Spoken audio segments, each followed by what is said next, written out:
KeyDigital, the experts in digital audio-visual and control systems. KeyDigital's KD-FIX418 is an HDMI connectivity repair solution for common HDMI problems and new problems introduced by the move to 18 gigabit per second bandwidth.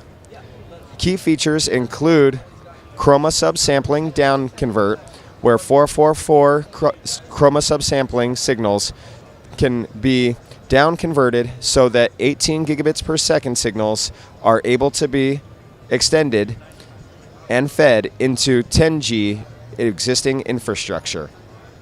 In addition to down converting, the KD-FIX418 can be used as a pair, where an 18G signal can be compressed to 10G to be routed through existing systems or extended over existing cabling, then up-converted by a second KD-FIX418 at a display so that a full 18 gigabit per second signal is shown. KD-FIX418 features a wide assortment of troubleshooting tools, including EDID control, where the integrator may select an HDMI handshake to be provided to the source from up to 16 different options, and forced hot plug detection, ensuring that connected devices always see a live partner at the other end of their cable. For tools and tips on how to activate these useful features, read the owner's manual for KD-FIX418, available at KeyDigital.com.